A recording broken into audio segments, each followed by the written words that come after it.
Hey, Amethyst Virgo. I'm gonna do a quick video. Stelliums part 2. So the first video was way more thorough than this one is going to be because I actually went through the houses and I said, well, if you have a stellium in the first house and the second house, like what does that all mean? So I want to address a few topics that came up throughout those videos and comments that a lot of you made. So first of all, so more than one sign is that a stellium, in a chart. Now, in a lot of traditional methods, it had to be the same sign.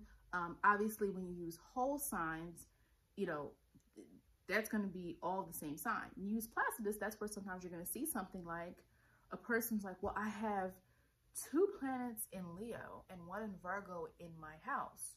Is that a stellium? Yes. Again, I can only tell you just experiences that I've had in other people. You could have people that are like, no, that's not a stellium, it's not the same sign. It adds a layer of complexity to the chart. You are a complex human being. We are all complex human beings. And so having that in your chart, it means something. It means that, there's a conscientious nature about how you do things. You're very specific. You're very clear. You have a need to improve things, but you also need a little bit of attention. You also need a little bit of acknowledgement, right? If someone's like, well, wait, I have, again, it's always going to be the sign after, typically for most people. Like you're going to see somebody who's like, they have 3 planets and in Scorpio and then 1 in Sagittarius or 2 in Sagittarius, whatever the case may be. So yes, you can definitely look at the fact of which sign carries most of the energy in the chart. In the stellium. If you have more than one sign in your stellium, you're using Placidus, right? Or one of the angular house systems. And so if you are using that, which carries more weight? If you have three planets in Scorpio and 1 in Sag in that house, well, Scorpio is more dominating that. And if Scorpio is actually ruling the house, right? It's more of a Scorpio type of energy to the house. But you also have that Sag energy, that need for truth, that need to kind of express more. You can feel and internalize more, but you actually have to use that Sag energy as well. And so that's why I do like using Placidus, because I feel like it adds a layer of complexity to a lot of our lives. Another question is, North Node or South Node considered a stellium? If you have asteroids, are those stelliums? I want to be careful in a way. If a person has 3 asteroids in a house, that might be significant, but let's think of why that is. Because that's now a cluster of energy in one house, and it's an asteroid. With asteroids, you always have to look at the planet. I tell people all the time, you cannot look at asteroids in isolation. We always have to look at what planet they are linked to, because planets are the things that give us our true core characteristics or the experiences that we're going to have. But what I would say with that is, if a person has maybe 2 asteroids and then a planet, let's look, and then one of the asteroids in a different sign because you're using Placidus, I don't know if that's as significant. I think that, now, can we say in general that having 2 planets in your North Node or your South Node in a house? So let's say 2 planets and then you have a South Node, North Node in a house. Is that a stellium? That's a great question. I feel like I've seen some of the astrology programs I've seen they do consider stelliums asteroids. There's some astrologists who are going to say that doesn't work, especially when you think of traditional astrology. A lot of it's probably going to say no. So it really depends on what works for you. Does it make sense? Is that North Node or that South Node significant? With me, I would say, so I have 2 planets in the 3rd house in the South Node. Could I call that a stellium? I usually say I have my stellium in the 12th and the 4th houses. I could say I believe there's a stellium in my 3rd house because the 2 planets there, so Pluto and Saturn are pretty intense and heavy planets, so that's going to impact a person no matter where it is. But 3rd house, information, learning, formal schooling has always been a prominent part of my life. I've always loved learning. I loved school.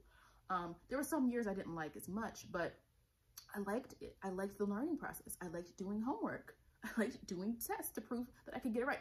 I liked that. And I'm working education and I read books and I like books and I like information and I'm always researching things. And if I find something out, I'm like, oh, I gotta figure that out more. So to me, that's a big part of my life. And it's something I spend a lot of time doing. That's a stellium, right?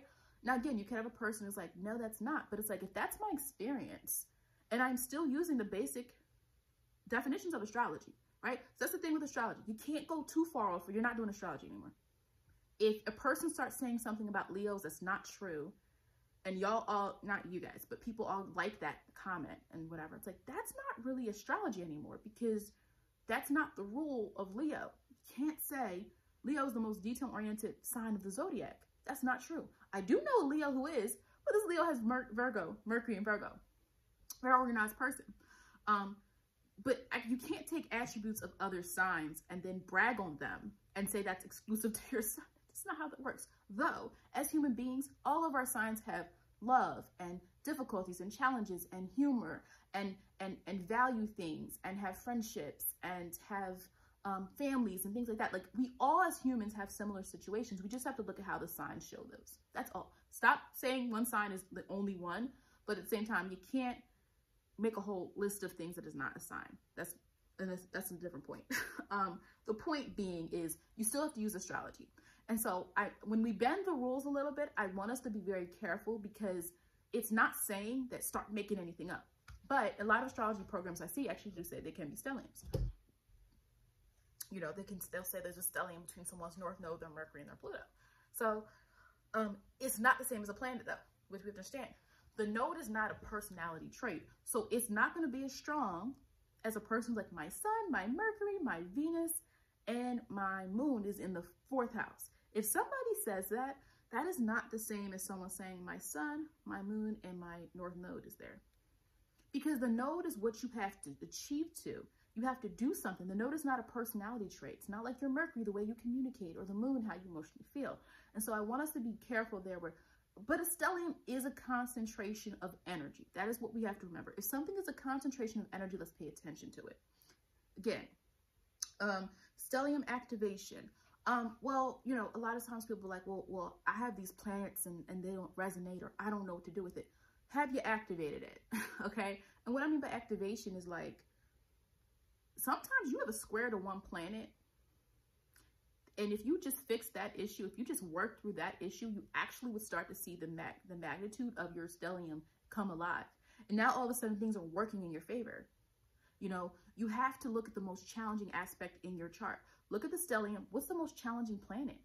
A lot of people write to me about Mars and Cancer. I just don't know what to do with it. And so if someone has a stellium and they have Mars and Cancer, well, let's work through Mars and Cancer. Let's work through that avenue. And then I feel like the rest of that stellium is going to work together and give a better outcome. A lot of planets in one house, they have a lot of work to do. There are a lot of work to do. I mean, if you had 6 jobs, what do you really focus on?